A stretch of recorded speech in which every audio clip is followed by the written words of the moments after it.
ঘটনাটা হচ্ছে এরকম, আমি আমি যখন গ্রামে ছিলাম তখন আমার এক ছেলের সাথে রিলেশন ছিল। ছেলেটার নাম ছিল মামুন। তো ওই মামুন ছেলেটার সাথে আমার দীর্ঘ কয়েক বছর রিলেশন ছিল। আর রিলেশন করার পর দেখা গেছে দীর্ঘ প্রায় কয়েক বছর রিলেশন করতে করতে আমাদের মাঝে একটা ফিজিক্যাল রিলেশনের সম্পর্ক হয়ে গেছিলো আর কি, যেটা একজন মেয়ে ও ছেলের মাঝে হয়। তো আমাদের সম্পর্কর পাশাপাশি আমরা একে অপরকে পরিচিত হই, চিনি, ভালোবাসি, একে অপরকে বোঝার চেষ্টা করি। এরকম করতে করতে আমাদের সম্পর্কটা এত গভীরে চলে গেছিল, প্রায় দীর্ঘ 7 বছর। তো 7 বছরের মাঝামাঝি সময়ে যখন ওর সাথে আমি রিলেশন করতাম, আর কিছুদিন পর সে আমাকে আমার বাসা থেকে ঢাকায় আসতে বলল। পরে আমি ঢাকায় আসলাম। আসার পর সেখানে আমি ওর সাথে রুম নেই, দুজন মিলে একটা রুম নেই, একটা রুমেই দুজনেই থাকি। হচ্ছে একজন ও থাকে, আমিও থাকি। থাকার পর মানে মানুষ বুঝতেই পারতো না যে আমরা কোনো ফ্রেন্ড বা রিলেশনশিপ করি। মানুষ বুঝতো যে হাজব্যান্ড অ্যান্ড ওয়াইফ, মানে এক রুমের মধ্যে ও থাকে, আমিও থাকি। এরকম করতে করতে ওর সাথে আমার সব কিছু একজন স্বামী স্ত্রীর মাধ্যমে যে ফিজিক্যাল রিলেশন হয়ে যায় সেটা আমাদের হয়ে গেছিল দীর্ঘ 7 বছর পর। তো দীর্ঘ 7 বছরের মাঝামাঝি সময়ে, সম্পর্কের মাঝামাঝি সময়ে আমি ওকে অনেকবার বলছিলাম যে দেখো, তোমার সাথে তো আমার এরকম সম্পর্ক হয়ে গেল, শারীরিক সবকিছু হয়ে গেল, এখনো তো মানুষ জানতে পারে নাই যে আমরা স্বামী স্ত্রী না। তা এভাবে আমরা আর কতদিন থাকবো? এভাবে কি থাকা উচিত? এটা তো অবৈধ সম্পর্ক হচ্ছে, এটা আল্লাহ তাআলাও পছন্দ করবে না। আর বাইরের সমাজের লোকরা যদি সোসাইটিতে এসব শুনে, যদি শুনে যে এরা অবৈধ রিলেশন করে বা এরকম ভাবে পরস্পরের সাথে এরা জড়িত আছে, তাহলে তো সমাজের লোক আমাদেরকে থুথু দেবে। তো এই অবস্থায় আমি ওকে বারবার বোঝাইলাম যে চলো আমরা বিয়ে করে নিই, কিন্তু সে আমাকে কখনোই মানে বিয়ে করতে চায় না। শুধু বলে যে দেখো আজকে না, নাইমা কয়েকদিন পরে বিয়ে করব। এভাবে শুধু দিন একের পর একদিন চলেই যাইতো, সে আমাকে বিয়ে করতে চাইতো না। পরে এরকম করতে করতে তার এক ফ্রেন্ড ছিল, তার ফ্রেন্ড আমার বাসায় যাওয়া আসা করতো, মাঝে মধ্যে নিয়ে আসতো। আমি বলতাম, এটা কে? বলতো যে এটা আমার ফ্রেন্ড। যা হিসেবে আমি ভাইয়া ডাকছি, ভালোই চলতো, দেখতেও ভালো ছিল, কথাবার্তা সবই ভালো ছিল। তার ফ্রেন্ডকেও আমি শেয়ার করছি যে ভাইয়া এরকম আমরা দুজন দুজনকে ভালোবাসি। সেও বলছিল, মারুফও বলছিল যে হ্যাঁ আমরা দুজন দুজনকে ভালোবাসি, আমরা বিয়ে করতে চাই। কিন্তু ছেলেটা যে এরকম, এর মধ্যে যে এরকম কিছু ছিল আমি বুঝতে পারি নাই, বোঝানোর চেষ্টাও করি নাই। কারণ আমি ভাবছি যে একটা ছেলে মেয়ের মাঝে যেটা সবচেয়ে বড় সম্পর্ক, আমাদের মাঝে তো সেটাই হয়ে গেছে, তাহলে তো আমাকে কখনো ঠকাবে না, আর ঠকানোর কথা না। কিন্তু ও একটা হচ্ছে বাজে রকমের ছেলে ছিল বিধায় ও আমার সাথে এই কাজটা করতে পারছে।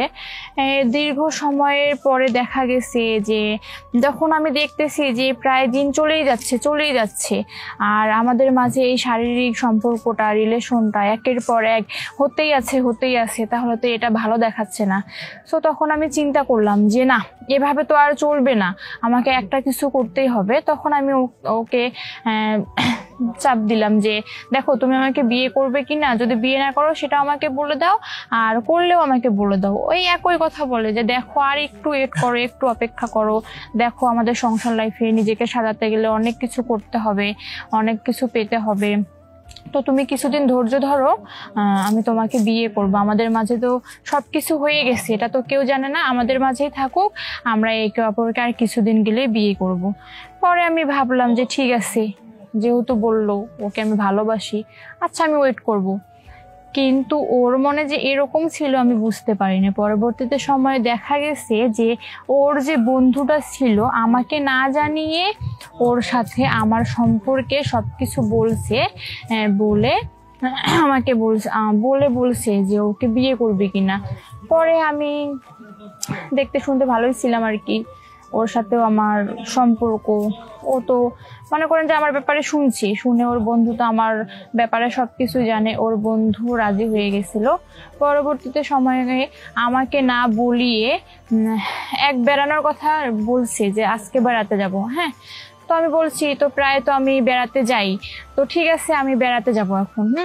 তো পরে আমরা বেড়াতে যাই, বেড়াতে যাওয়া একটা পার্কে ঘুরতে যাই, পার্ক থেকে আসার পথে আমরা বাসায় ফিরি, ওর বন্ধু সহ আমাদের বাসায় আসে। আসার পর আমাকে বলে যে নাইমা এরকম এরকম তোমাকে একটা কথা বলতে চাই। যে কি কথা?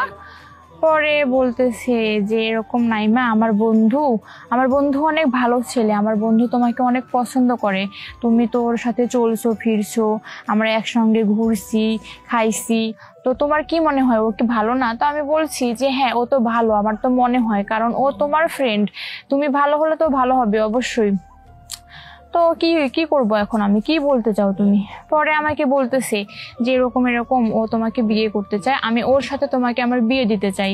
তো আমি বলেছি যে না, তোমার সাথে আমার দীর্ঘ 7 বছর রিলেশন, এটা কিভাবে সম্ভব? যেহেতু তোমার সাথে আমার সবকিছু হয়ে গেছে, আমরা একে অপরের স্বামী স্ত্রী পরস্পর, সবাই জানে, তুমি ছাড়া তুমি আমি না জানলেও এটা সবাই জানে, সোসাইটির মানুষ ভাবে মনে করে যে আমরা স্বামী স্ত্রী, এই বাসায় দীর্ঘ 7 বছর ধরে থাকতেছি, তুমি কিভাবে এখন বলতে পারতেছো যে তোমার বন্ধুর সাথে আমাকে বিয়ে দিবে? পরে আমাকে এক ধরনের বলতেছে তুমি যদি বিয়ে না করো আমি তোমাকে জোর করে বিয়ে দিব, বা তোমার আমার সম্পর্কের কথা তোমার বাবা মাকে সোসাইটিতে বলে দিব। তখন কি করলো, হ্যাঁ তার মধ্যে আবার একটা ঘটনা আছে, ও আমাকেও ইউজ করতো, আমার সাথে শারীরিক সম্পর্ক, তার মনের চাহিদা মেটাইতো, সবকিছুই মেটাইতো, কিন্তু এর মাঝে ওর অন্য একটা মেয়ের সাথে রিলেশন ছিল, তাকে সে ভালোবাসে, তাকে মন দিয়ে ভালোবাসে, আর জাস্ট আমাকে শুধু ইউজ করছে। হ্যাঁ, তার ব্যবহারের জন্য আমাকে ইউজ করছে, কিন্তু আমি কখনো বুঝতে পারি নাই যে সে আমাকে ভালোবাসে না, আমার সাথে অভিনয় করছে। পরে যেহেতু এটা শুনলাম, পরে আমাকে সত্য ঘটনাটা বললো যে নাইমা আমি তোমাকে ভালোবেসেছিলাম ঠিক প্রথম, কিন্তু যখন আমার চাহিদা পূরণ হয়ে গেছে তখন থেকে আমি তোমাকে ভালোবেসেছি, ভালো লাগছিল, পরে একটা চাহিদা নাই, কিন্তু আমি তোমাকে ইউজ করছি ঠিকই আমার স্বার্থের জন্য, কিন্তু আমি অন্য একটা মেয়েকে ভালোবাসি, ওকে আমি বিয়ে করতে চাই। পরে যেহেতু এরকম করলো, আমার তো আর বলার কিছু নেই, যেহেতু ও আমাকে বারবার রিকোয়েস্ট করছিল, তখন বাধ্য হয়ে আমি ওর বন্ধুকে বিয়ে করার জন্য রাজি হইলাম। আমি বলছি ঠিক আছে, তুমি যেহেতু এটাই চাও, এটা করে তুমি জীবনে শান্তি পাবে, তো আমি তোমার সুখের জন্য আমি এটা করব, সমস্যা নেই, তা তুমি বিয়ের অ্যারেঞ্জ করো। পরে আমাকে বলল, তারপর তো বিয়ে ঠিকঠাক হয়ে গেল, তারপর বিয়ে দিল, বিয়ে করে এখন সাংসারিক জীবনে এর সাথে আছি, অনেক ভালোই আছি, আর ভালো থাকবো আপনাদের দোয়াতে, আপনারা সবাই দোয়া করবেন।